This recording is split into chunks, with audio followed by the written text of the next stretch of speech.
Jésus est en vie. Jean chapitre 15. Je suis le vrai cep, et mon Père est le vigneron. Tout sarment qui est en moi et qui ne porte pas de fruit, il le retranche, et tout sarment qui porte du fruit, il l'émonde, afin qu'il porte encore plus de fruits. Déjà vous êtes purs, à cause de la parole que je vous ai annoncée. Demeurez en moi, et je demeurerai en vous.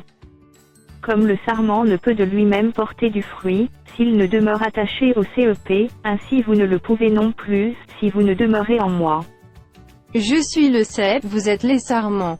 Celui qui demeure en moi et en qui je demeure porte beaucoup de fruits, car sans moi vous ne pouvez rien faire. Si quelqu'un ne demeure pas en moi, il est jeté dehors, comme le sarment, et il sèche, puis on ramasse les sarments, on les jette au feu, et ils brûlent. Si vous demeurez en moi, et que mes paroles demeurent en vous, demandez ce que vous voudrez, et cela vous sera accordé. Si vous portez beaucoup de fruits, c'est ainsi que mon Père sera glorifié, et que vous serez mes disciples. Comme le Père m'a aimé, je vous ai aussi aimé. Demeurez dans mon amour. Si vous gardez mes commandements, vous demeurerez dans mon amour, de même que j'ai gardé les commandements de mon Père, et que je demeure dans son amour. Je vous ai dit ces choses, afin que ma joie soit en vous, et que votre joie soit parfaite. C'est ici mon commandement, aimez-vous les uns les autres comme je vous ai aimé. Il n'y a pas de plus grand amour que de donner sa vie pour ses amis. Vous êtes mes amis, si vous faites ce que je vous commande.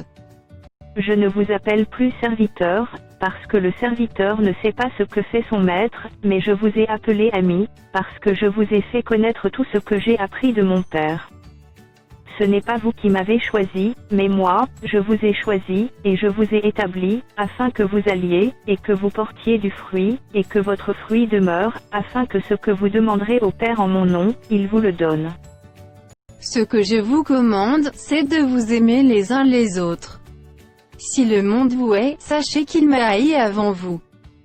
Si vous étiez du monde, le monde aimerait ce qui est à lui, mais parce que vous n'êtes pas du monde, et que je vous ai choisi du milieu du monde, à cause de cela le monde vous hait. Souvenez-vous de la parole que je vous ai dite, le serviteur n'est pas plus grand que son maître. S'ils m'ont persécuté, ils vous persécuteront aussi, s'ils ont gardé ma parole, ils garderont aussi la vôtre. Mais ils vous feront toutes ces choses à cause de mon nom parce qu'ils ne connaissent pas celui qui m'a envoyé. Si je n'étais pas venu et que je ne leur eusse point parlé, ils n'auraient pas de péché, mais maintenant ils n'ont aucune excuse de leur péché. Celui qui me hait est aussi mon Père. Si je n'avais pas fait parmi eux des œuvres que nul autre n'a faites, ils n'auraient pas de péché, mais maintenant ils les ont vues, et ils ont haï et moi et mon Père. Mais cela est arrivé afin que s'accomplisse la parole qui est écrite dans leur loi, ils m'ont haï sans cause. Quand sera venu le Consolateur, que je vous enverrai de la part du Père, l'Esprit de vérité, qui vient du Père, il rendra témoignage de moi. Et vous aussi, vous rendrez témoignage parce que vous êtes avec moi dès le commencement.